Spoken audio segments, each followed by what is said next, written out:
Hello and welcome to the Sega Nerdcast, episode 72. I am Chris, the editor of Sega Nerds, and with me today is our jolly green elf, Graham Cookson. Hello. Hi. How's it going? How's it going, man? Yeah, not bad. Not bad. How's it going with you? Oh, not too bad. We are fresh off our Thanksgiving celebration where we ate a ton of food, drank a lot of alcohol, had a lot of fun with family. My brother flew up from Texas, so we had a good time there. I'm wondering, why why don't you guys celebrate Thanksgiving, Graham? Surely you guys had Native Americans in England.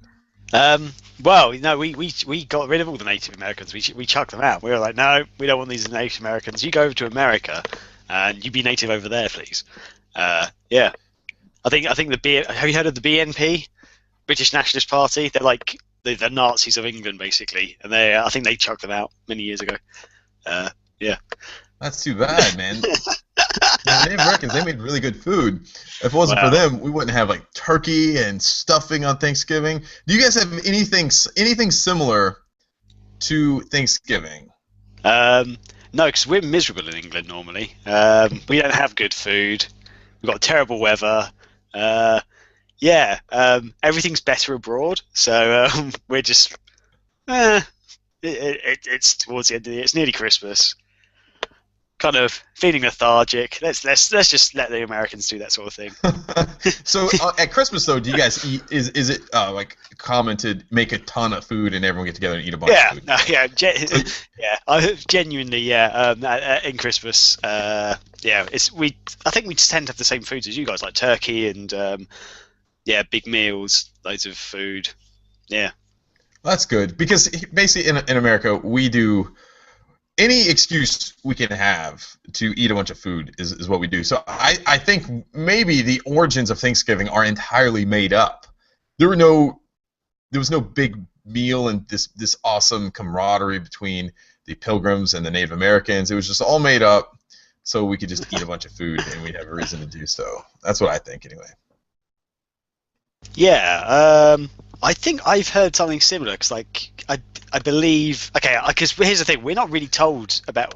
We know about Thanksgiving, obviously, over here, just from like American films and stuff. It's sort of it's in our culture, but we don't really celebrate it. But from what I understand, like you guys are told in American schools, is like, yeah, like when the people went over to America and stuff, and you met the Native Americans, you sort of formed a bond or something, and then you sort of, I don't know, when you sort of moved in, you had a big meal. Is that right? But apparently, the real history is you guys just, well, the original founders of America went over and just basically killed a load of people and like took over.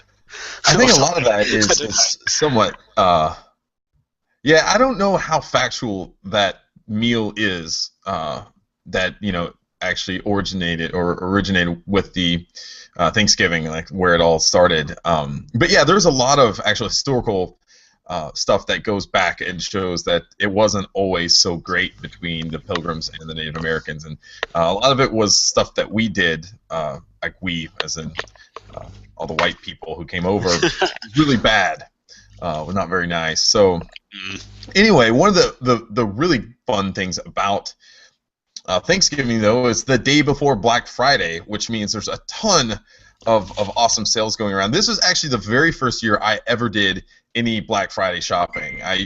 Typically I just stay away from it, and I don't want to have anything to do with it. So, but anyway, I was out and about a little bit. It's actually right after I took my brother to the airport. They were flying back to Texas, and I had a little bit of time, and my daughter was with me, so I was like, hey, let's go check out Best Buy because there's a couple games I wanted to get. Shadow of Mordor, the new Lord of the Rings game. It was on sale for like $25, and that was a steal. I was trying to buy it on GameStop. I was trying to buy them online earlier, and I just couldn't, for whatever reason. It wasn't showing that it was out of stock at GameStop. It just wouldn't let me buy the game. It just kept coming up with these error messages. So I was like, all right, screw it. I'll just go and see if they actually have one in stock at the store. So I'll go over there. I find that they do have a copy. I have one last copy of Shadow of Mordor. I picked that up. That's going to be one of Elliot's Christmas presents. But I ended up spending and buying way more stuff than I came in there to buy. I didn't even realize, but Diablo 3 Reaper of Souls was also on sale. I think it was like $25 as well. WWE 2K15 was like $15 on 360. Just Dance, I got that for my daughter. So I had to kind of be sneaky about that because she was with me, and she was like begging me for it the entire time. I was like, no, we're not gonna get that, Isabel. And she kept asking, like, she's like, why are we buying all these games? And I couldn't tell them that they were for her and her brothers. So I was just like, we're buying them for little poor kids, Isabel. I was like, you can't tell your brothers about it. I was like, don't tell anyone about it because I don't want your brothers like getting, jealous or anything for all these other kids getting these video games. And then I got Christopher the Disney Infinity Marvel Starter Pack, which came with like 3 characters, and then they also had a special where if you bought 3 of them, you get a few dollars off. So I got Groot, Captain America, and who else did I get? Groot, Captain America, someone else. I can't remember who it was. And then I got a really nice wireless printer that I've been wanting to get for a little while. It was on sale, like 50% off. It's normally $100. I got it for $50. It's nice because it can scan in stuff really high res. So I like to do some. I have a ton of old Sega magazines and things like that lying around. I've always wanted to kind of scan them and add them to the site and do something with them. So maybe now I can kind of do that. But the worst part about it was finally when we were all done, we actually went back to Best Buy later on to go get a couple other things. And I ran in, and when I came back, the car wouldn't start. And I didn't realize, but Jamie said that she had stopped the car and was like letting the kids watch like a movie, and she was charging her phone, and it was all running off the battery with the car being off. And so the battery completely drained. It was terrible. So I had to take a taxi from my house to go get my other car, drive that back, pick up all the kids, take them back home. And then by the time we did all that, it was too late. So the next morning, I had to get up, drive over there really early in the morning, take the battery over to a battery shop. They plugged it in. Actually, it ended up being it was bad. It's over 4 years old, and it was only like rated to last for 3 years. So I ended up having to buy a new battery, and it was just a big mess. So yeah, fucking Black Friday, it's crazy. The one thing about it though, Best Buy wasn't too crazy at that time when I went in there. It wasn't too packed. I didn't go like right at midnight. I bet it would have been even crazier. But they had some really good deals if you were to go right at midnight. They had a TV, a 40-inch Panasonic for $200. No, it was a 50-inch Panasonic. Whoa, that's really good. $200. It was really good, a really good deal. I don't know how the quality on the TV was, but I would have bought that if they had any more left. But they didn't. So I don't know, Graham. Do you guys do Black Friday over there since you guys don't do Thanksgiving? Yeah. In the last 2 years, Black Friday's actually become a big thing over here. Yeah, like we never used to. I remember a few years ago you told me about Black Friday, and I was like, "What the hell is that? Like, this sounds like a horrible thing. Like, it sounds like a day in history where like loads of people died or something." It's getting bigger and bigger, and it's been really big the last 2 years over here. Yeah, I mean, Amazon, the UK Amazon site does loads of deals. And now more and more stores are doing stuff, and it's turning into like America in a way. Like every year I see like on websites and stuff like Americans queuing up and like getting into fights in Walmart and places like that. Same stuff's happening over here now. There's a couple of people I know, they put videos that they'd recorded on their phones on Facebook, and there's like one with like this woman like fighting over a TV with like a little kid, and like the little kid's holding up this TV on the floor, this TV box, and this woman's like, ah! It's just like, so like, what is going on? And there's another bit where these people are trying to get to some, I don't know what it was, but there's like a whole line of clothes and stuff, and then like round the corner from it there's something that people are trying to get to. There's like people crowding around it, and then like you see this guy just running, going, ah! And like starts pushing through all the clothing like on this like huge row of clothes, and like the clothes just start to fall down, and then like this person's diving in, and it was insane. But I did nothing. I did no Black Friday stuff. I was looking online at some of the Black Friday deals, and there's pretty good stuff, but I don't really have much money at the moment because I never do. So I thought I may as well just save even more money by not doing Black Friday. Because to be honest, there's nothing really. Well, I'd like to get PS4 and Xbox One and a Wii U actually. Just so I don't have any of those. But I didn't really see any deals that I thought were worth it. There was one at Game, but it sold out pretty much straight away. Had a midnight opening a game, and they sold Xbox Ones, which is, I think they were £299, and they came with 5 games or something ridiculous, and that's just insane. And I really wish I'd seen that earlier, but I saw it too late, and like when I went to the website, it's like, nope, it's all gone. So wow, yeah. They had some similar deals on Xbox Ones here in the States, and I came really close to buying one at Best Buy. For it was $329. You get the Xbox One. It came with Sunset Overdrive, and what was the other one that it came with? Was it GTA 5 maybe? I can't remember now. But it came with like I think 2 games. I want to say it was 2 games, but we looked really hard at that because Elliot really wants an Xbox One to play the new Halo. Elliot's a better gamer than you are, basically. He understands what a good games console is. I will end up buying an Xbox One when Phantom Dust 2 comes out. That's the one game I'm waiting for that I will buy an Xbox One for. But right now, there's not a big reason for it. But we actually ended up getting quite a bit of things for the kids right there because the boys really wanted a lot of video games, but we're going to give them some other things like that too. But as far as like video games go, we pretty much got everything we needed. The only other game I think we still will get is Super Smash Brothers on the Wii U. We still need to get that one. So other than that, so I think it's pretty much all we've been up to. Let's move on to the mailbag because we got a couple of interesting questions. One thing, sorry. I just wanted to, just very quickly, ever since the last day of November, and you're not going to see it next week, I just want to show off my Mo. Look at that, in its all glory. It's gone ginger. I don't know if you can tell from the... I did. Yeah. It's full ginger. It's not even really ginger. It's more orange. Yeah. It's gone orange, not dyed. I don't know what it is. You look like a Weasley, like a bald Weasley brother. I could be one of the Weasleys, which would be awesome. But yeah, Graham there you go. Weasley. For everyone out there, there we go. November is over. Last day of November. You should just keep growing it out and say Movember is every day of the year now. I've actually had a few people saying that they think it looks part of my look now. They think that it suits you. I don't think it does. Genuinely, what do you think? Tell me truthfully. Tell me true. I like it. I like it. I like it. I think you should keep going with it. Do you not think I like the handlebar mustache from last year. That was great. But you look like a gay English trucker, which is great.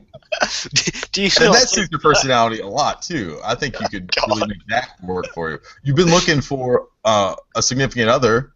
You've been looking in the wrong places this whole time. You've been trying to get a woman. Maybe go for a gay like trucker, and that you probably could find a lot of good camaraderie in that, Graham. Yeah, probably. Well, I'd like to think I could pick. You could pick him up at the bar and be like, "Hey, have you ever played any 18-wheeler pro trucker?" Oh yeah. Hey, Greenhorn, you up for it? Yeah, maybe I'll just try that. But okay, but one thing though, would you trust me with your kids? Like with this? Absolutely not. Absolutely not. No.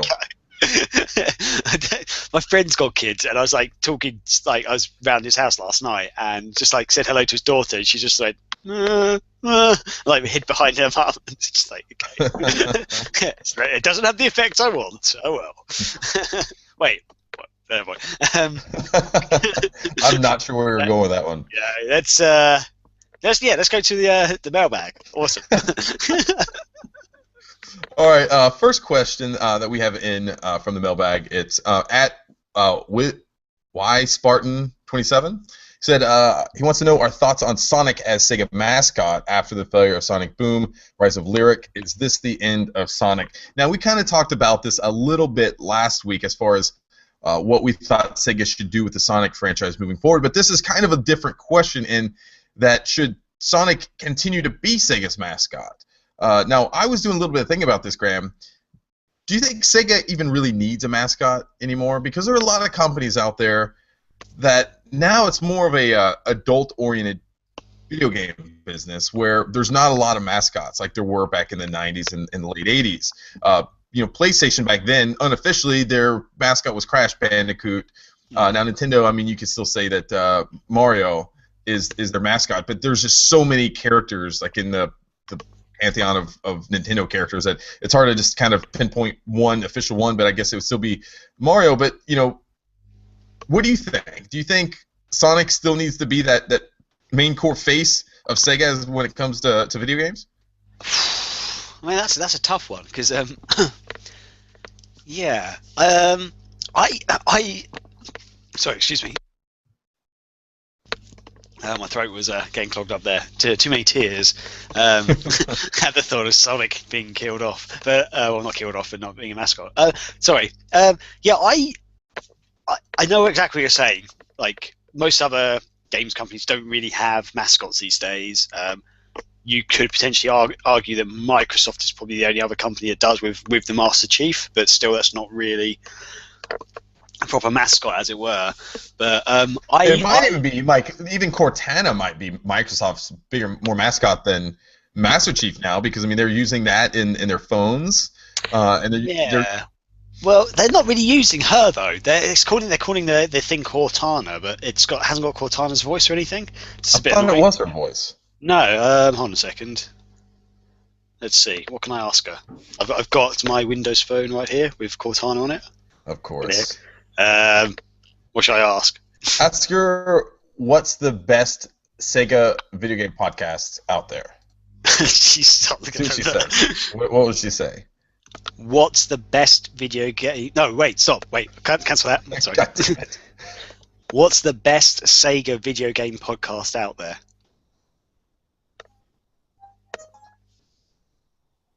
Oh, she didn't actually speak. That's weird. She normally speaks. But she's come up with a load of... Yeah, hasn't got the Sega nerds. She's failed. She's instantly failed. Okay, I'll try and get to say something. What temperature is it? Right now, it's 9 and partly cloudy. That's not Cortana's voice. That sounds terrible. Yeah, I mean, I can understand. I don't know if you can understand it through the mic, but yeah. I could hear it. It just sounded like crap. Yeah, it's very robotic. It's like right now it's 9 and cloudy. So yeah, it's not. I mean, it does. It's got its flaws and stuff still, but it's as good as I've used Siri and I've used the Google one before, and they do about the same thing. So, but yeah, it doesn't sound like Cortana at all. Even they call it Cortana. But... Okay, but anyway, let's get back on track. Right. So, what do you think?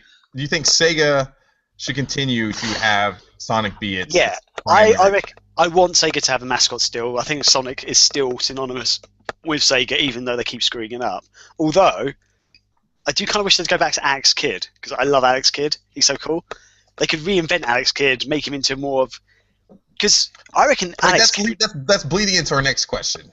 Is it? Oh, no. What a twist. Yeah, I haven't actually looked at the next question. You're ahead of yourself here. Whoa. Okay. You're ahead of yourself. Okay. Let's move on from there then to the next question. Okay, I think... Yeah, I agree that I think Sega should continue to have Sonic be its core figure in the video game series. I think Sonic's too important for what Sega is. I mean, it's tough because you look at what other recognizable franchises Sega has out there outside of Sonic to the to the non-hardcore gaming audience, to the casual audience out there, and there's not a lot out there outside of Sonic. I think Sega needs that because he does so well when it comes to like merchandising, the cartoons doing well, the comics, all that stuff. They just need a better focus and direction for the Sonic franchise, and I think if they can do that and get them back on track, I think it'll be great for them. So yeah, I agree with you, Graham. Sonic still needs to be Sega's mascot. Let's go on to the next question. Okay. At Full Reactive Eye, which Graham was already trying to spoil. Sorry, dude. He asks, I didn't realize. No. or he says, tell the world Sega needs to bring back Alex Kidd and make Alex Kidd in Miracle World, or in Alex Kidd in Miracle 3D World, a remake. Oh yeah. So Graham, we already know you're gonna like this. So what do you think? Yeah.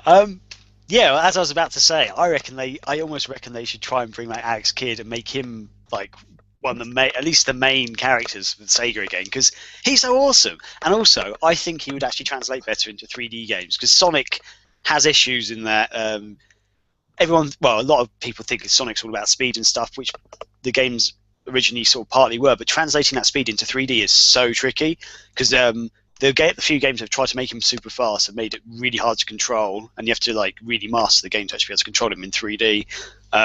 And then Sega keeps sort of screwing things up in other ways with Sonic, but Alex Kidd is more of a traditional platforming kind of character, and his original games on like the Master System and Mega Drive and stuff, I reckon these are the sort of games that you could easily translate into a 3D game, because it's kind of like Mario in a way, although you do get like the punching and the vehicles and stuff, which I think would be awesome. Imagine flying that plane or riding a motorbike in like a little 3D environment, going, even if it's still like, or even if it's like a sort of, just still a 2D sort of game, but maybe like sort of 3D slightly visuals, like I don't know. I reckon it'd be great. At Full Reactive Eye, yes, we need to tell Sega to bring back Alex Kidd.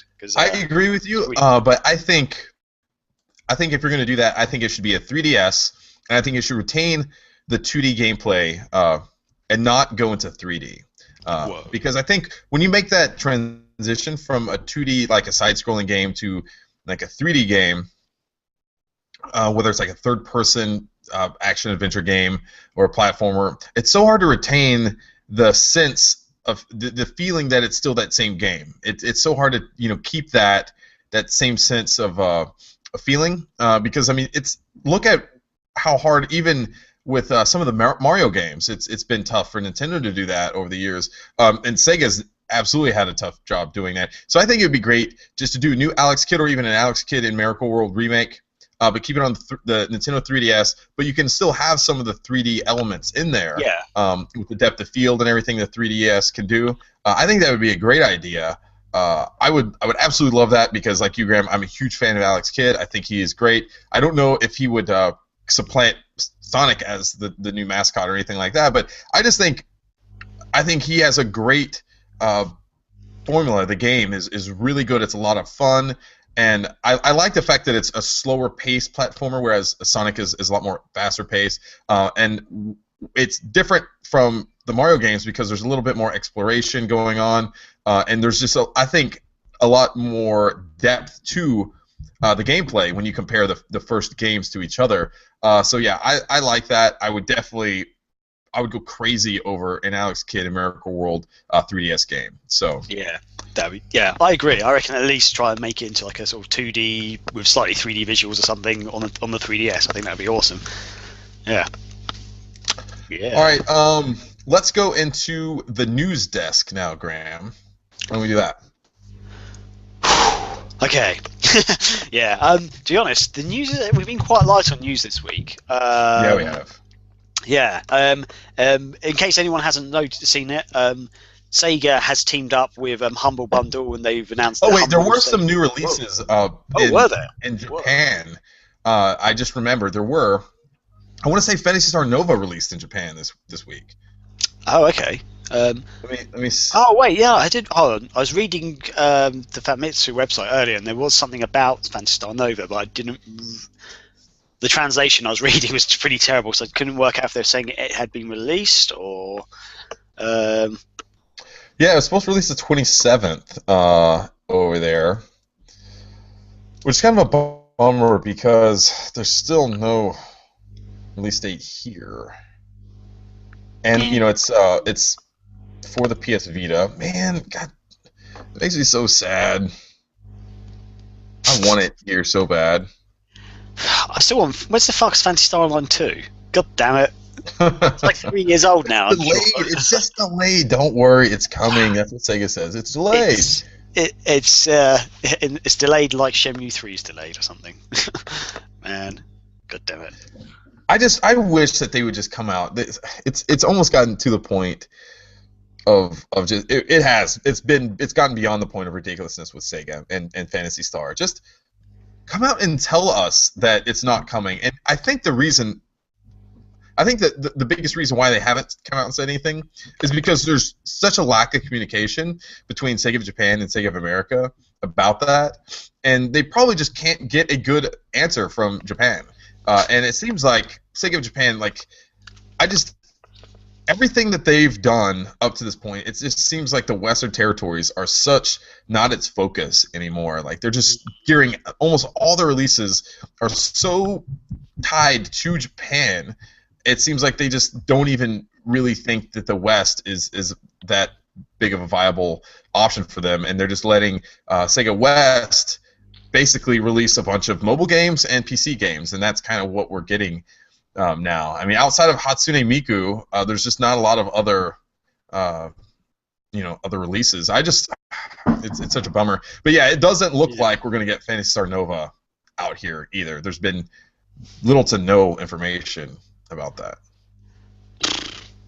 Brilliant. That sucks. Okay, shall I move on to the news again?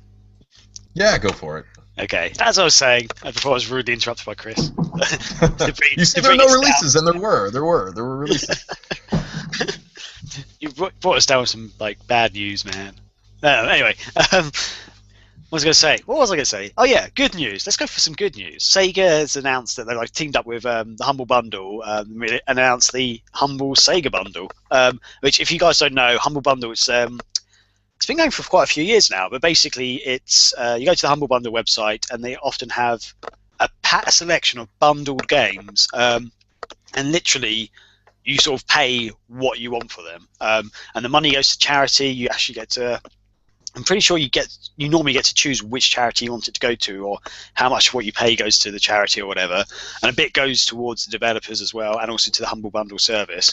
But quite often, if you pay a little bit extra, you get extra games included, and they're not always by the same company. They can be just themed games that are similar, or just a selection of indie titles. But right now, Sega's got one going on, and I think it's got 8 days left on it, so you've still got a bit of time to actually go and check it out. I'm just quickly going to click on the link to the website.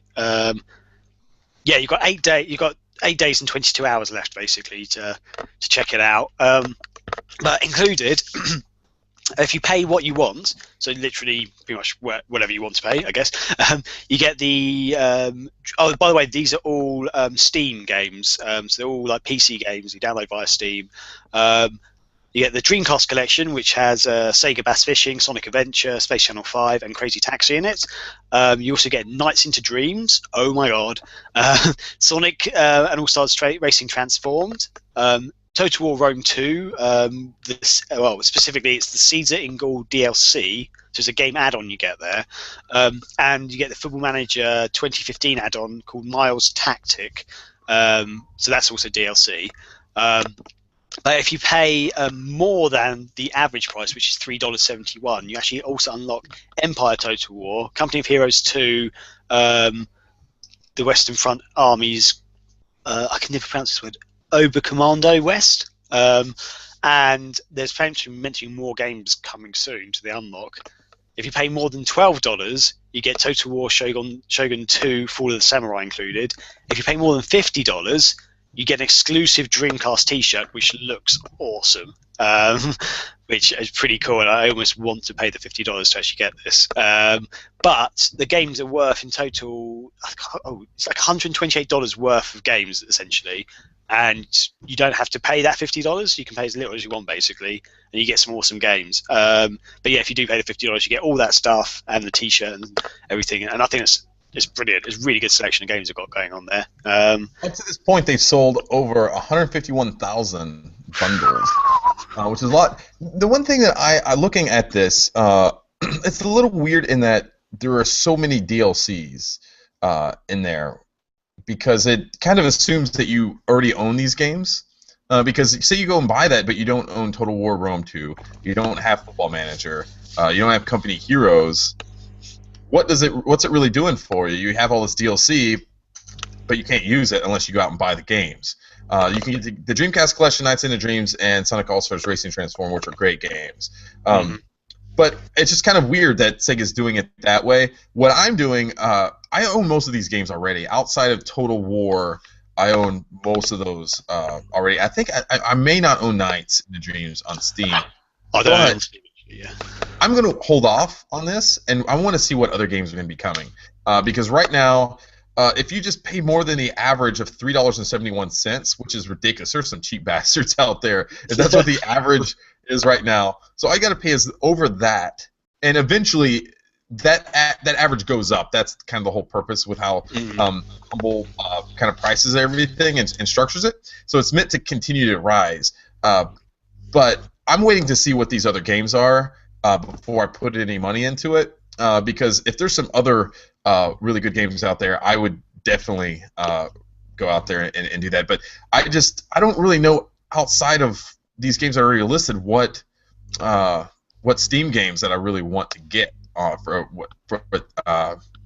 Sega. You know what I mean? What Sega PC games? Yeah, okay. I think I get what you mean. Yeah, I reckon they're probably going to include like things like Sonic Generations or something in it. Maybe they'll do that huge Sonic collection. That's like that with pretty much every Sonic game ever on it. Yeah.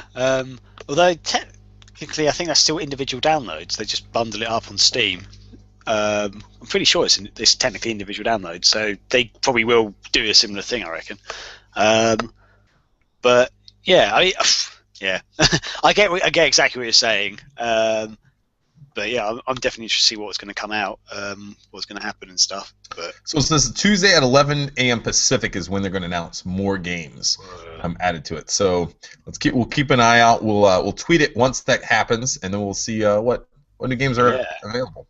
Yeah, and as I sort of mentioned, one great thing is actually you support charities by doing this essentially, and you get to choose which charities it goes to, or if it goes to even Humble Bundle, really. Yeah. I didn't think you could choose what charities. Yeah. I thought it was just you choose how much of what you pay goes to the charity versus the okay. Yeah, sorry. Apologies. However, I believe there's a selection of charities. Possibly, yeah. Okay, yeah. It says at the bottom it says supporting Able Gamers Foundation, Willow, Special Effect, and Games Aid, and I believe you get to actually choose. You can choose all four of them, but I believe you can actually choose to how much. You do actually get to choose how much goes to each one as well. So in theory, you could put pretty much all of it on Games Aid, for example, if you really want to support Games Aid. I don't know, but or you can put more towards going towards Sega, for example. Personally, I should probably confess, I've never actually done a Humble Bundle deal at all, because most of the time I look at them and then it's games I've already got. But I've got friends who've done it, and they pretty much the way they just explained it was that you get to choose how much goes to where and stuff. Yeah. There was a THQ Humble Bundle a while back that had a bunch of really good games, so I did that one. Cool. Oh yeah. All right. Anyway, yeah. So yeah, that's awesome. Check it out. We'll tweet out when we know what extra games are going to be on there. Yeah. I think we mentioned this game. Sorry, going on to the next bit. I think we mentioned this game a few weeks ago, but Rodea the Sky Soldier was unveiled at a media event in Japan. We definitely mentioned this on the website in the past. I'm pretty sure we actually mentioned it on the Nerdcast, but essentially it's by Probe. Which is, if you don't know, that's Yuji Naka's company. Oh yeah, you brought it up on the screen there. Brilliant. Yeah, and it's the upcoming Wii U and 3DS title, and they've released a video, and it looks pretty cool. Do you want to get the video going? Yeah, we can. Can you see it? Yes, I can. Yeah, it's not full screen though. What a twist. Well, now is it full screen? Oh yeah. All right. Sweet. Should we explain what's happening to any of the listeners who might be listening later? Okay. Some sort of books opened up, and it's now showing a girl with white hair talking to the camera, and this dude who suddenly it's kind of really slow and jerky on my screen, I have to admit. Yeah, because it's the frame rate's pretty slow in here. One of the things that I noticed while watching this, I thought the character models reminded me a lot of, oh man, now I'm going to forget, that Dreamcast RPG, man, there were two games on it. Graham, you bought one of them when you came. Evolution? Evolution, yeah. Don't they kind of remind you of those characters a little bit? Yeah, a little bit actually. Yeah. Because they had that kind of like anime style characters. They had kind of larger heads compared to their bodies. But just being that it was on the Dreamcast, it looked a lot more blocky. But these ones look a little bit more smooth. But I could completely see this being an Evolution style game just based on the characters alone. But it looks like there's going to be some really huge boss battles, and within this gameplay trailer, you see some of that, and that's one of the things that they talked about. Were just having some of the biggest boss battles you've ever had in a video game. There's going to be a lot of aerial. Basically, most of the gameplay takes place in the air, from what we've been told. You're going to be flying Rodea around using primarily the Wii remote. So that's kind of like a good or bad thing. We don't know yet if you're going to be able to have like the traditional like Wii Pro controller controls or what. There's also some images on here too, but this is going to take too long. So I don't know, Graham. What did you think going through this trailer? What do you think about it? I think it looks really cool. I'm still slightly confused of whether it's an on-rails sort of shooter thing when you're in the sky, or if you actually get to freely fly around, because it does show some sort of ground elements where you're running around by the looks of it, and they must be open, like you're not on rails, obviously. So when you jump into the sky, does it go onto rails, or? But from what they were saying, they made it seem like there's going to be like a freedom of flight. So I don't think it's supposed to be on rails. But I also don't know, because there's those games that it's not necessarily on rails, but it still kind of guides where you're going. You just kind of have freedom to move a little bit. You know what I mean? But you don't have like full freedom to go wherever you want in the environment. And I kind of like that a little bit, just because it doesn't keep you from just going completely out of the way, and everything kind of keeps you narrowed to kind of where your objective is, and gives the developer a little bit more control over what is being presented to the player. Okay. But I just hope it's not completely on rails. I don't want it to be that.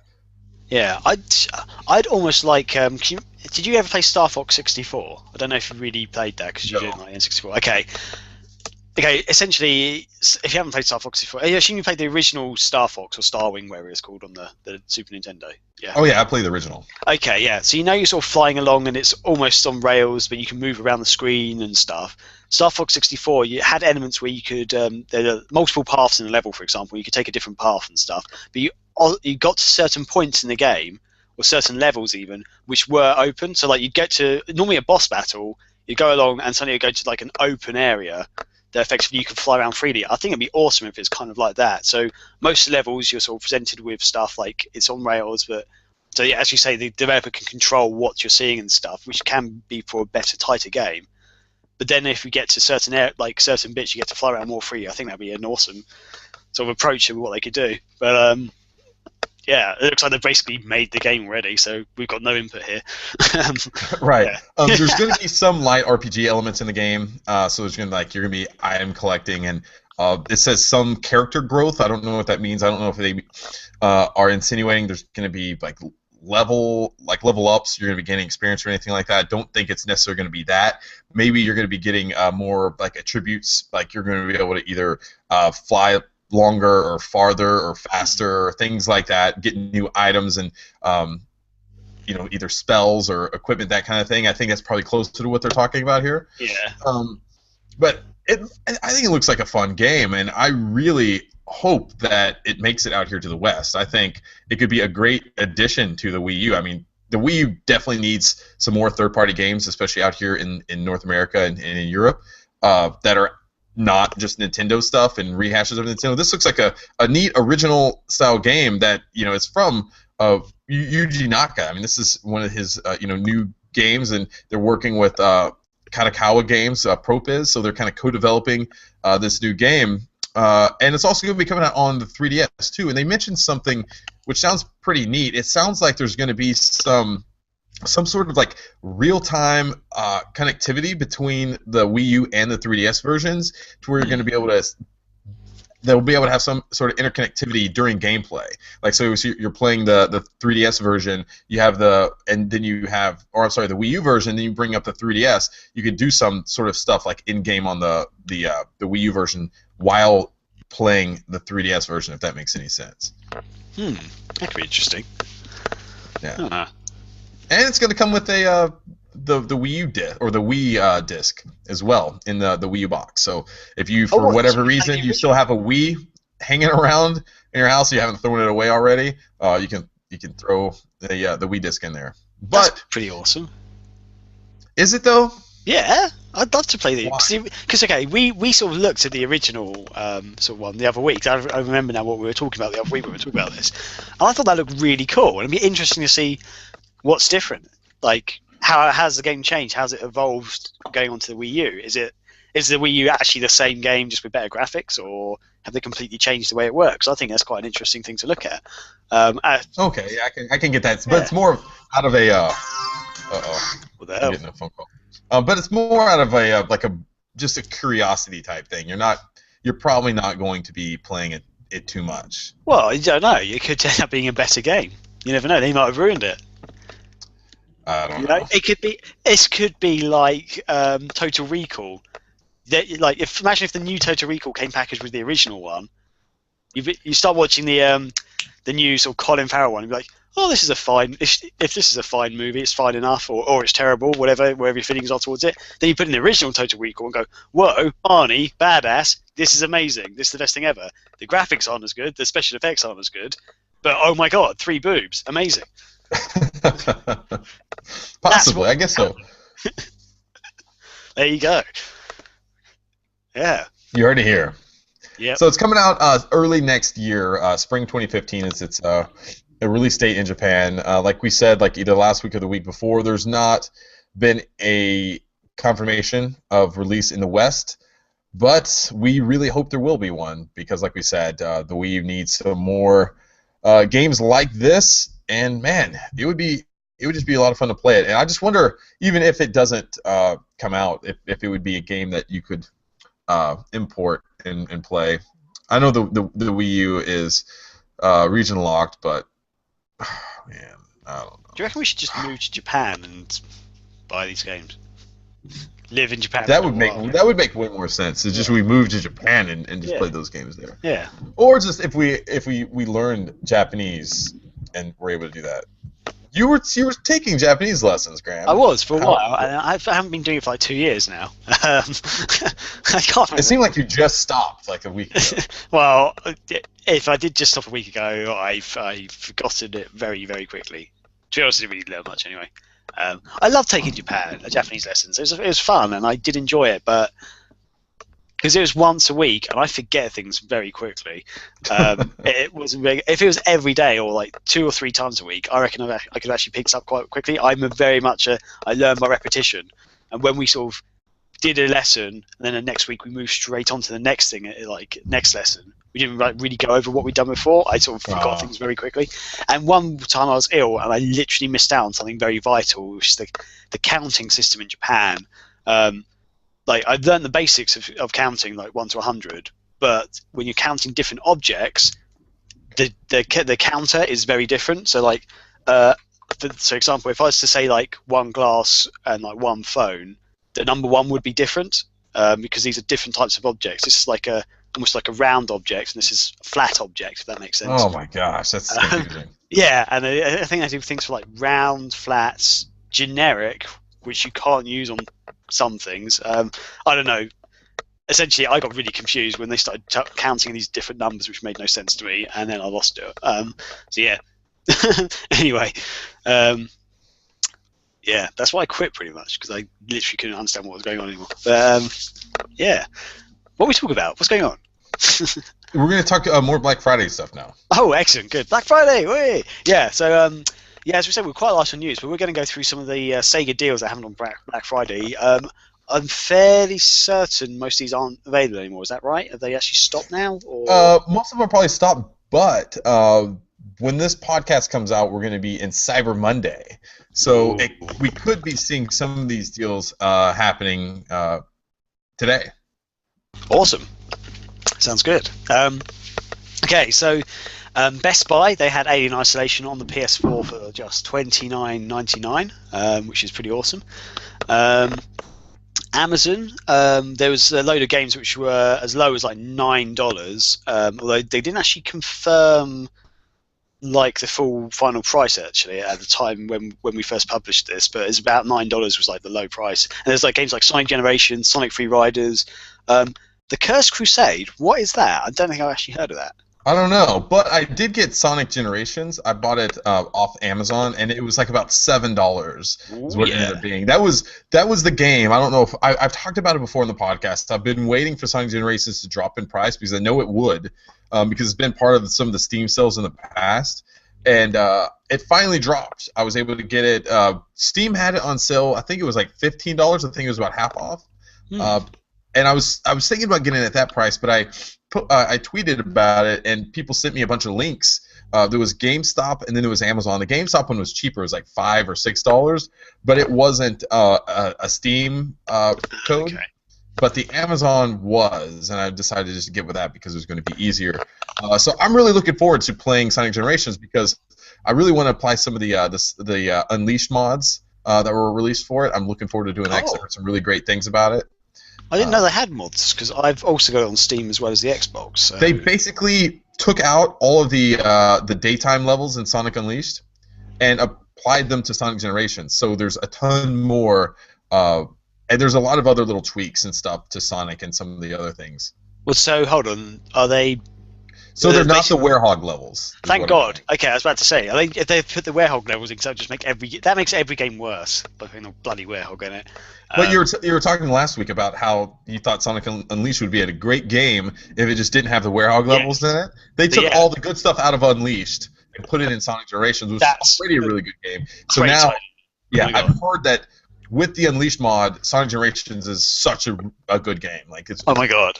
So okay, that should be our homework this week, Graham. Let's both go in, apply the Unleashed mod in the Sonic Generations, play through it, and then we'll talk about it next week. Sex.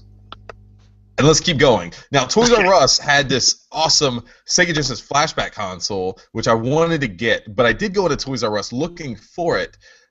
However, the lines in Toys R Us were so ridiculously long, I immediately walked back out. I was like, fuck this. I'm not staying in here. We're not doing this. So, yeah, you ended up getting one of these, though. Is that right? Yes. And I actually I kind of want to speak about this towards the end of this. I think we should go through. Okay, all right, let's get through the rest of the games really quickly. I'll just talk through them real quick. Okay, go for it. So, Toys R Us still going with them. They had some buy one get one 40% off games. Basically all games between 20 and 60. So that included a few Sega games. They also had buy one get one for $2 on select games, and that also included Sonic's Ultimate Genesis Collection and Sonic Racing Transformed. I did see those in a big box.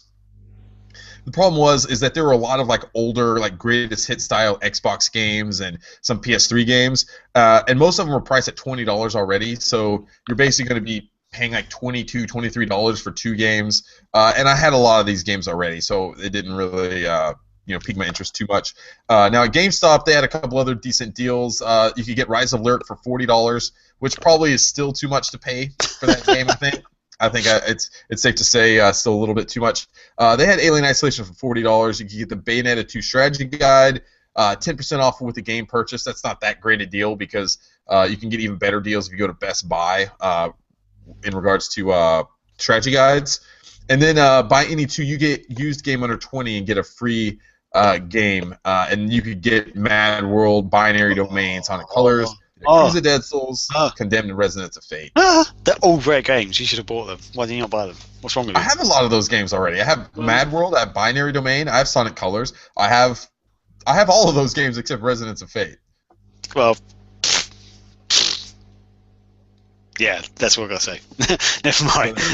All right, now we're now to the end. Now you can go back to your Mega Drive flashback. Okay, yeah. So it's called something slightly different, I guess, over here, but it's the same device. It's the, it's made by or developed by a company called At Games.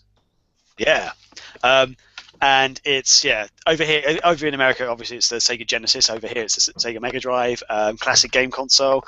I guess they call it the flashback console in America. And it comes with Okay, I can see that on the camera. There we go.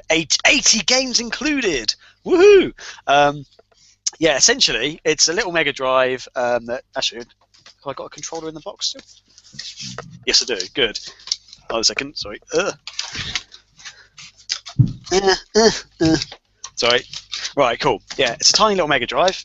This is the device, as you can see. I should compare it to my actual full-size Mega Drive, although this has got the Mega CD attached to it. So, right, this is the original Mega Drive on top there, next to the little device. So, quite a difference in size.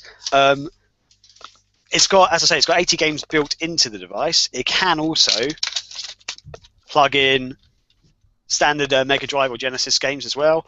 The controllers it comes with, which I just picked up one, are little 6-button controllers. They're wireless, and you do also have the option to plug in the original controllers if you had some original. Oh, so can you play some like 4-player games on it then? No, it does actually say as soon as you plug in a controller, in the manual it says if you plug in the controller into here, it negates the wireless. So like the wireless controllers don't work. You do actually get 2 wireless controllers with it, and I should go on to why I think they've included this in a second. But yeah, for over here, this wasn't on offer or anything. I got it for £44.99, and I thought, you know what, 80 games sounds pretty good. Then I looked at the back of the box and I realised that most of those, or about half the 80 games aren't actually Mega Drive games. They're like crappy, sort of really bad games that are like. Oh man. They're not made by Sega or anything. In fact, I think most of them are made by Tectoy, which, if you don't know, that's a Brazilian company that makes, it officially makes Sega products in Brazil. Uses Sega license to make like Master Systems and Mega Drives over there, and some of these games are ones that they seem to have made. But it does have a lot of great Mega Drive games on here. It's got Alex Kidd, you've got Altered Beast, Alien Storm, Bonanza Brothers, Columns, Comic Zone. You've got Echo, you've got Cap Attack. You've got 3 of the Echo games. Basically, it sounds like every game that Sega throws, like to anything that's licensed, it's like, here, have this. We don't want these games anymore. You can have them. Yeah, I mean, it's the same games. I wonder if Sega has some sort of like bottom of the barrel discount license game list, and like this is the cheapest we can give you. These are all these games that we don't care about anymore. It's like $50 to license these games out, and it's got Golden Axe as well. 3 Golden Axes, 3 Streets of Rage. It's got basically all the Sonic games. It's cool that they have some of the Streets of Rage games. It's got all 3 of them. You don't always get all 3 of them. It's got It's got both Vectorman games as well, which excites me so much because I love Vectorman. If you haven't played it, play it. Basically, that's Vectorman, right? Vectorman, yeah. Have you not played Vectorman? Yeah. But you call it Vexman. No, sorry, I mispronounced. I in my brain I was saying Vectorman because I know it because I love it, but I'd probably just pronounced it wrong because I'm English. Yeah. But one thing I was probably about, it's got Sonic 3D Blast on it, which I love. I think it's a very underrated Sonic game. Probably not the best Sonic game, but I love it. Anyway, so yeah. So you were talking about this in the Black Friday deals, and I didn't get it in a deal. I paid basically full price for it, which wasn't too much. I thought $44.99. You're getting quite a lot of games in it. Most of the games are actually really good. And you get even better bargains if you got it in Black Friday. Don't buy this fucking thing at all. That's what I've got to say. Oh my god. Okay. Right. Firstly, I mentioned that I think I know why they put these extra ports in here. It's because these wireless 6-button controllers, while they look pretty good, are shit. They look just like a old Sega 6-button. I mean, it looks like one. It's not. The buttons are raised up a lot higher. I don't know if you can actually. I don't actually have my 6-button controller with me, but they're actually raised up a lot higher.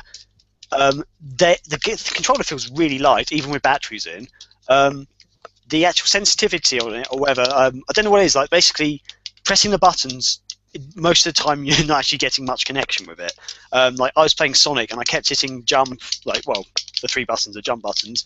I kept hitting jump, and about 80% of the time it worked, but that little 20% is the crucial 20% that you need to work. So fighting boss battles, trying to do tricky jumps, especially if you're running along at a fast bit, you hit a spring or something, and then you have to jump to get onto another platform, and quite often I just miss and fall.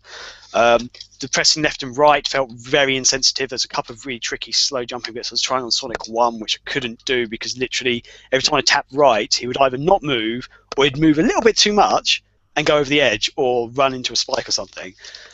So it's just like, yeah, they clearly included the control ports so you can use the original controllers because this control's not very good. Also, it's wireless, but it's using the old, really old 90s infrared technology, which means you have to actually have it pointing at the machine. Like if I'm playing on my Xbox, I'm kind of weird. Like I sometimes play games at a weird angle, so I've got my controller over here, the screen's over here. I start playing, and with the Xbox and PlayStation 3 and stuff, you can easily just play like that. This, you couldn't do it. Like it just wouldn't work. Like, what? Oh my God. Yeah. Also, okay. Now here's the criminal thing. You think, okay, I can get an old Mega Drive controller. I've got an old Mega Drive controller lying around. Why not just use that? This thing is just shit still. Okay. It's got games built into it, and they're all emulated games effectively. They are just dreadful. I can't even describe it. The sound quality's not right. The graphics aren't right. Most of the games seem to have lost loads of colours, subtly lost colours. So like not all the shades are quite right. It looks like certain pixels aren't there as well on some of the things. I was looking at going, the graphic quality in this is terrible. And yeah, for example, Sonic 1 is just, it's god awful. I actually almost want to fire it up just to show you how bad it is. Do we have time for this, Chris? I can very quickly... It's not going to work very well. I don't think it'll translate to the video. But okay, yeah. Effectively, yeah. The emulation of it's terrible. And I thought, okay, these are emulated games. Maybe if I just try like one of my original Mega Drive cartridges in it, that'd be fine. Still not good. The audio's still not great. I don't know what it is. I think it's the graphics card or whatever they're using in this. It's just not ringing out it correctly. It just looks terrible. I mean, if these Mega Drive games were released like this back in the day, they would not have been as popular as they are now. I mean, Sonic the Hedgehog, for example, the music is slow and out of tune. That's how bad it is. I can't even describe it. And the gameplay's not quite right. It's very fiddly to control, especially with this fucking thing. It's just, yeah, I just despair almost. The extra games that aren't Sega games, they're about playable. They're not great games. None of them are great games, really. They're playable to the extent that you could go, oh, this is interesting, play it for 5 minutes, go, yeah, I've played that, I don't need to play it again. It's just a massive disappointment all round. It's not worth any money. And I think At Games, or whoever made this, I believe it's meant to be At Games who made it, but I saw another company registered on this, like Hanat Technology Limited. That's it. Yeah. Just basically don't buy it. I'm so tempted to take this back to the shop and sort of say it's a Christmas present I didn't want or something. I would take it back. Take it back. Yeah, I will do, I think. Because yeah, I'd rather go and buy. I'd rather buy Sonic Boom than this. Basically. that's funny. And that's almost what I did. I should actually tell you this quick story very quickly. I've been trying to pick up Sonic Boom for the 3DS for the last week or so. Most of the shops I go to that normally have games don't seem to have it in stock. Game is the only company that has it in stock at the moment, and I nearly bought it from Game Store, but I sort of suddenly realised that their website has it cheaper, and I sort of went into the shop and went, why is it cheaper on the website? And they go, oh yeah, the website's a different company or something. They're like basically trying to make it sound like, yeah, we work in different ways. So they wouldn't price match their own website, and I was just like, oh, that's terrible. Fuck you guys. And then I saw this in another shop, and I was just like, you know what? I'm not going to give you my money to games. I'm going to go and buy this bad boy and play some really good Sonic games. But yeah, these Sonic games on here are just terrible. They're Sonic, but they're just not emulated correctly. Just avoid it. If you're going to buy any Sonic games, just download it on Xbox Live or PSN or something. If you don't have an original Mega Drive, get the Sonic Classics collection for the Xbox and PlayStation. You'd have so much more fun. Yeah. Avoid like the plague, you son of a bitch. Yeah, there you go. And that's actually going to lead us into an interesting topic that we want to briefly discuss. Basically, should Sega stop licensing its name and IPs to external companies?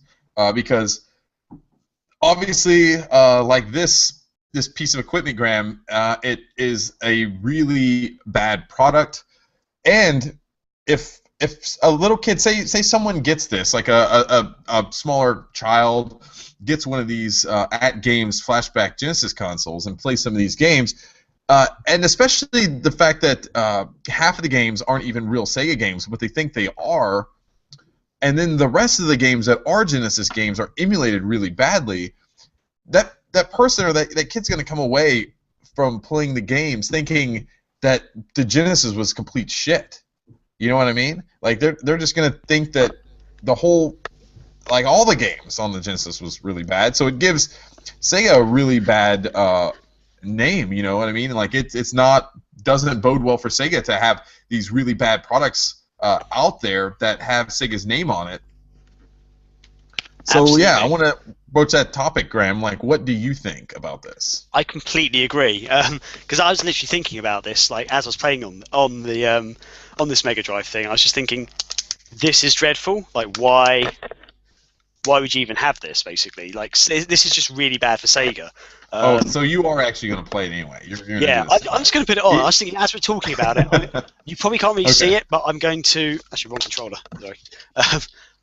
I'm just going to put on Sonic 1, just so you can actually hear the audio, basically. Because yeah, you're gonna have to put your mic to the TV at least. Oh yeah, I've got to go near. Sorry, I forgot. Actually, shall I? Okay, can you hear that audio? It's just slow. Sounds perfect to me. Oh, try. Whoa, this is really awkward trying to adjust this camera angle. Ah! Why can't I? Okay, there we go. This is why I said not to do this. You love it. Whoa. But you can hear that audio, yeah? It's really quiet.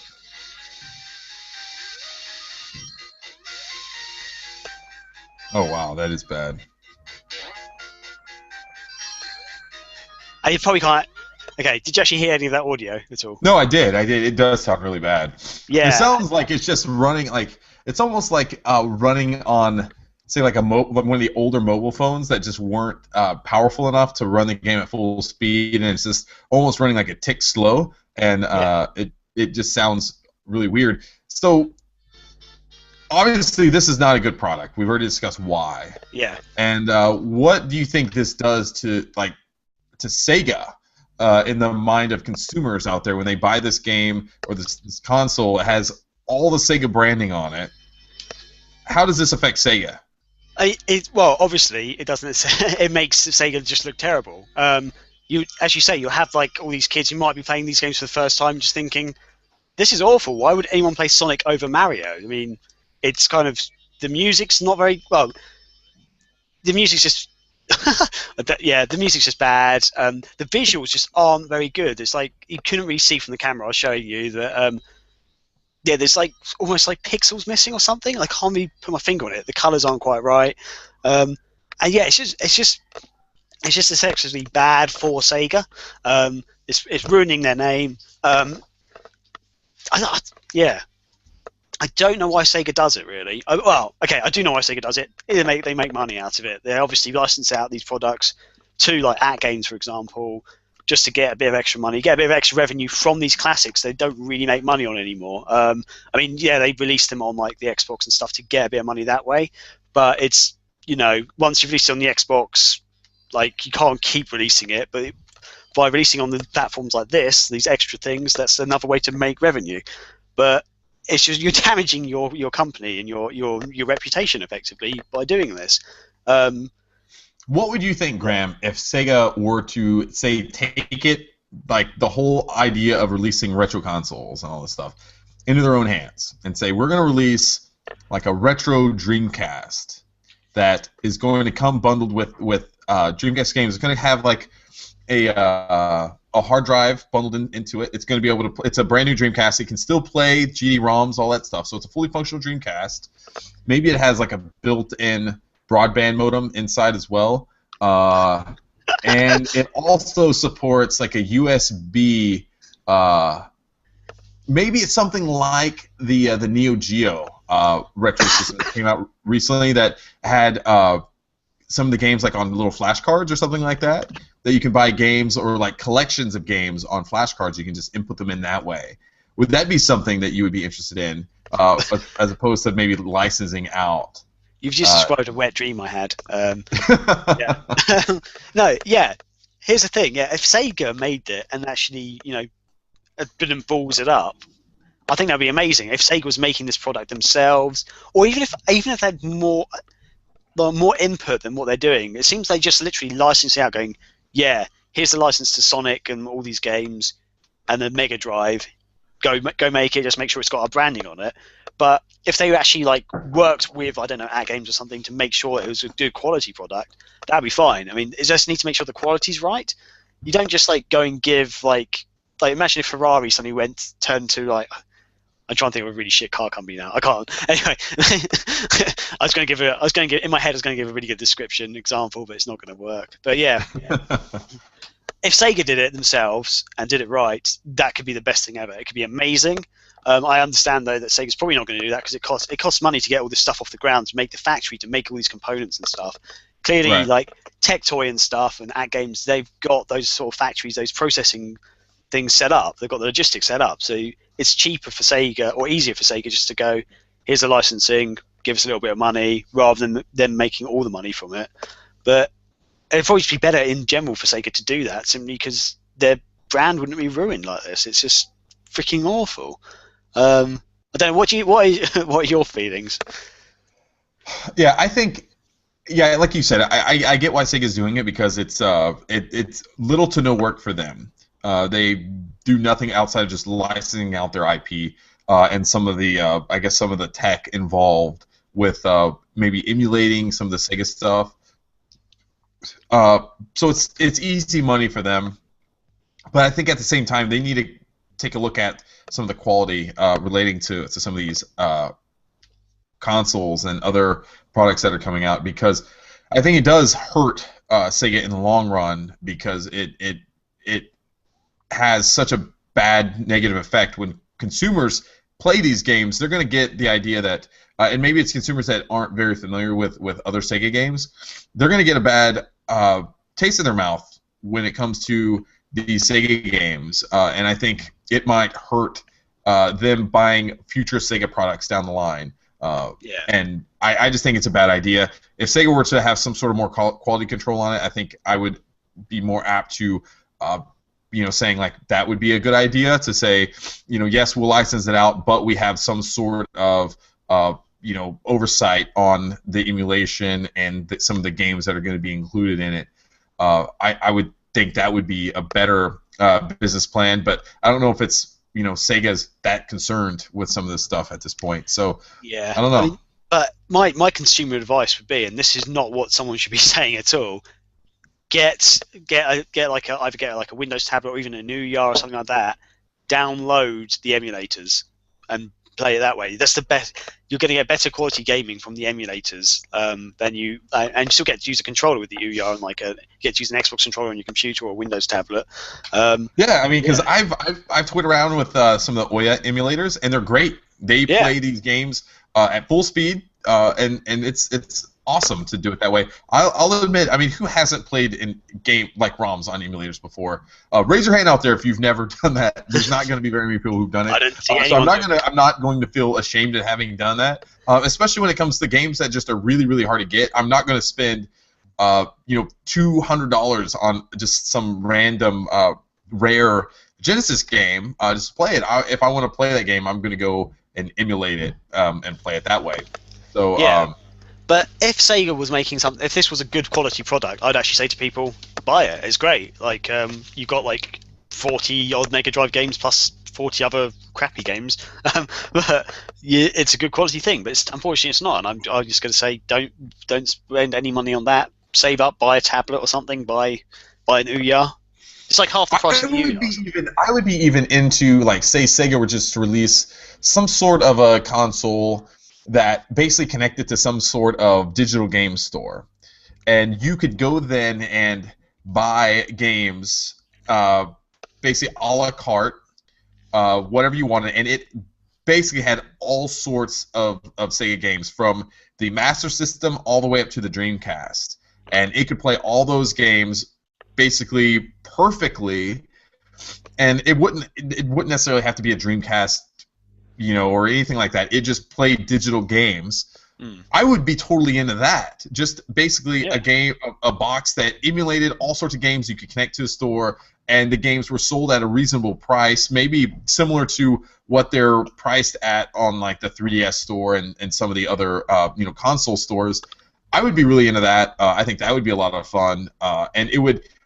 I know there would be some upfront costs associated with manufacturing a console and all that kind of stuff, but it would also get out of having to pay some of the licensing fee to the like Microsoft, to Sony, to Nintendo, to Steam, all that kind of stuff. They would get out of that, and they would have a little console that they could just sell games directly to the consumers. I think that would be really neat. I think that would be pretty badass. And and the fact is that Sega's got such a big back catalogue of great games. They wouldn't need to make new games for this at all. It can literally just be all their old games that, Look at what Nintendo does when it comes out. I mean, very rarely does Nintendo go out and put a ton of money into like redoing classic games. They do that sometimes with the 3DS, like with some of the older Nintendo 64 Zelda games. Like they're going back and fixing a lot of stuff. But those games, they're selling those at premium prices. That's basically a full price game. When it's like 8-bit and 16-bit Nintendo games, those are just essentially the exact same game that they just throw out on the 3DS eShop and say, here you go, pay us $6 or whatever it is. So I think Sega could do the exact same thing, and I would totally be into that. You know what I mean? Yeah, I think that could be something that Sega could look into doing. Man, why don't we do it? Why don't we make this thing? Let's do it and ask Sega for licensing or whatever. We'll pay $50 for licensing of all this stuff, and we'll make a better job. Sega will give you $12 for Bonanza Bros, $6 for Echo.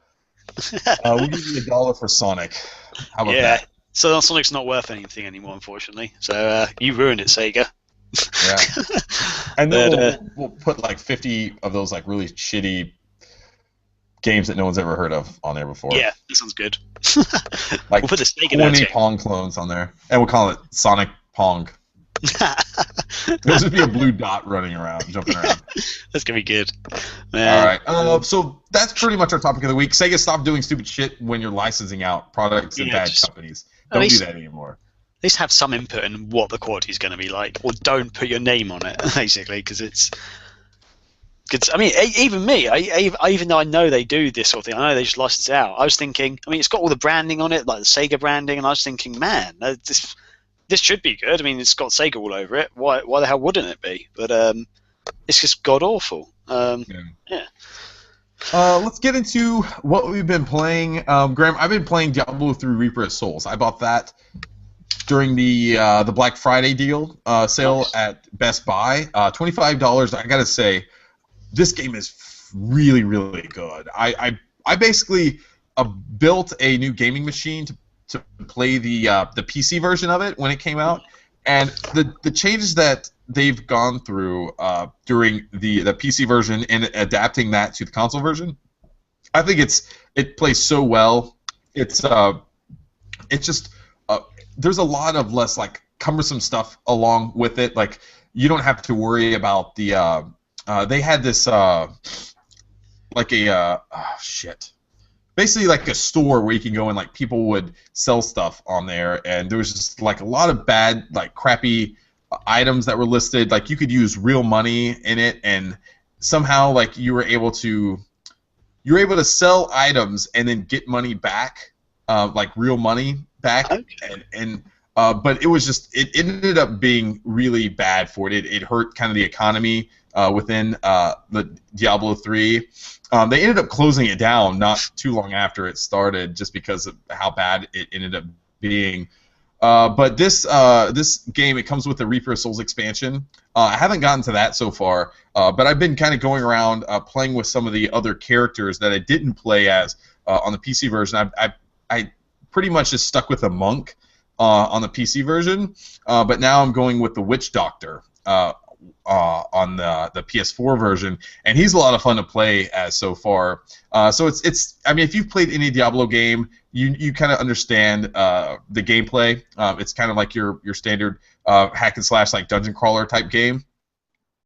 But the the Witch Doctor has some really neat spells and different abilities that he can do. Like he basically can summon like zombie dogs that kind of stay with him, and they go out and attack different enemies. And he has this one ability that he throws like jars of spiders at enemies.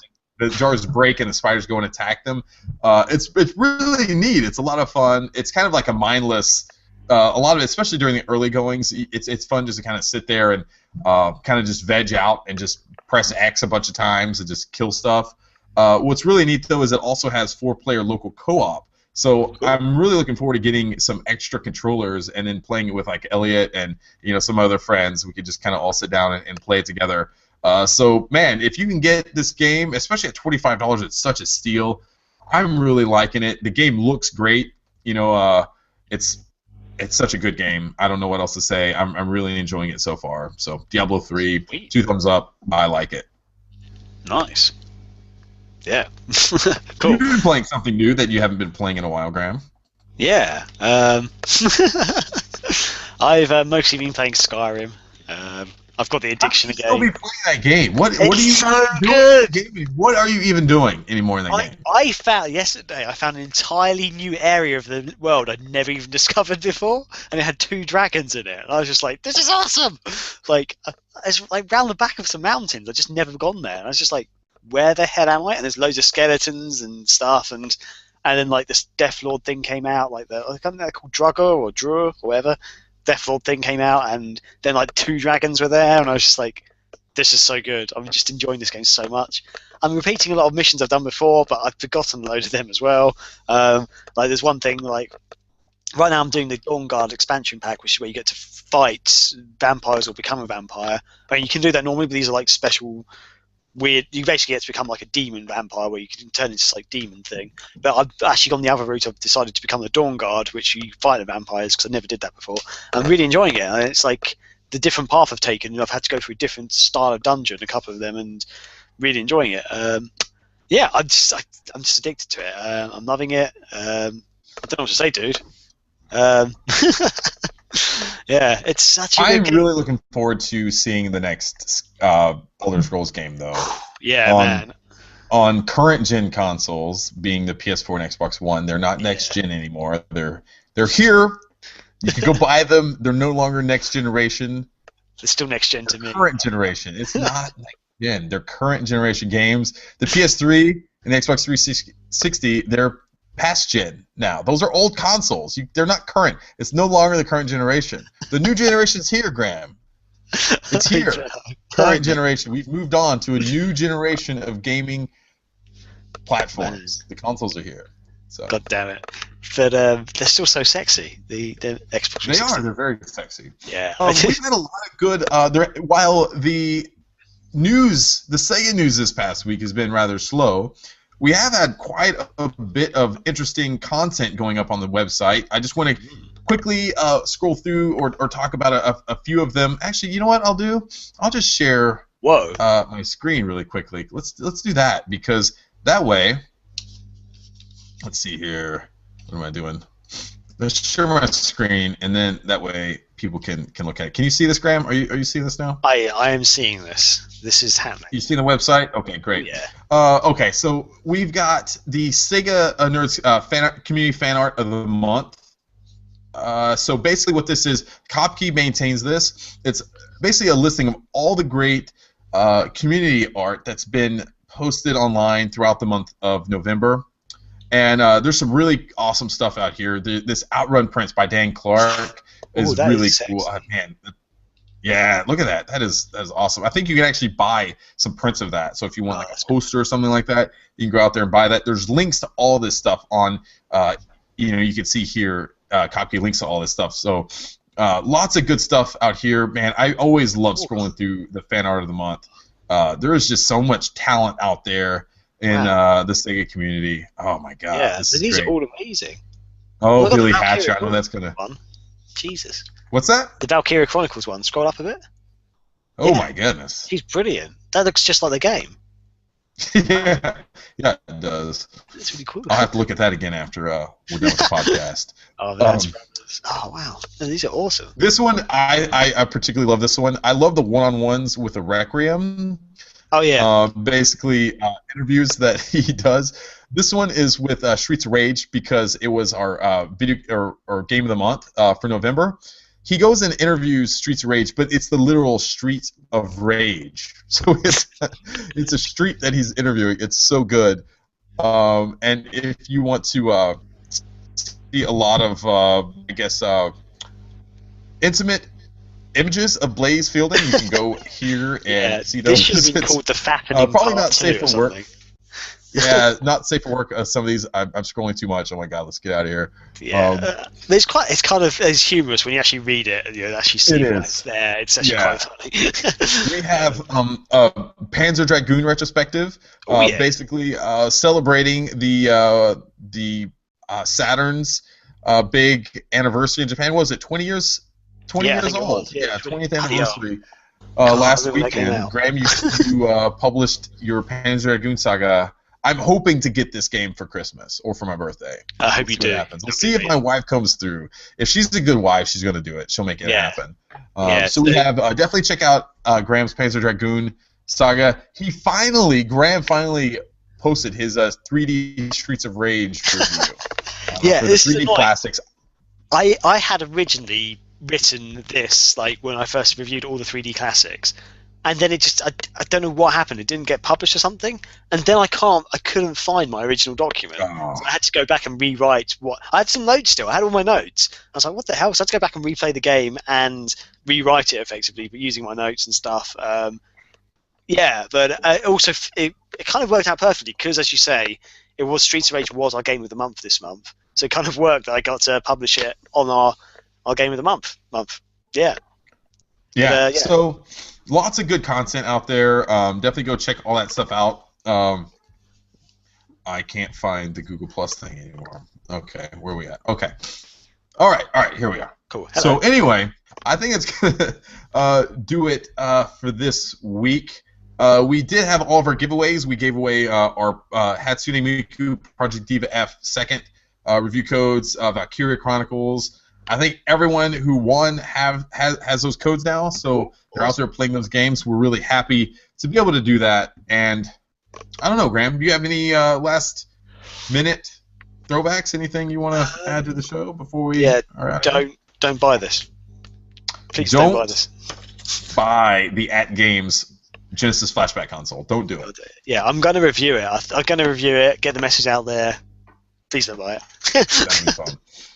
All right, that's going to wrap it up for this week's show. We will be back next week with all the great Sega news. Hopefully it'll be a little bit more lively with the Sega news out there. Hopefully some big announcements I'm hoping for. We'll see.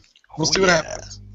Cool. So, actually, I'm really interested because the Sony PlayStation Experience is taking place in December.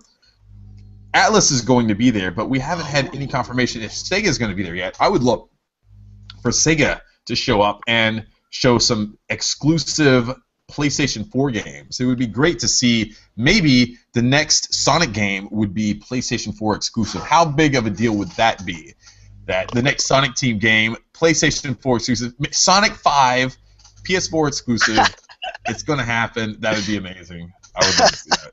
Sonic 5, it's time that we have that. No more of this fucking episodic bullshit. Let's do some real throwback Sonic 5 style stuff. Sonic Team, bring that shit. That's going to happen. Or Alex Kidd. Alex Kidd. Yeah, I'll buy a PlayStation 4 for Alex Kidd. Alex Kidd in Sony World on PS4. That'd be quite interesting. Or in PlayStation World. Yeah, we'll see. Yeah. That would be cool. And each level is like a different, the classic Sony PlayStation game. So he'd play like Crash Bandicoot would be one. Maybe like Killzone would be one. Spyro. Spyro would be one. You could have like Ratchet and Clank. Yeah. Oh god. I think we just made a game Sly there. Cooper, or whatever.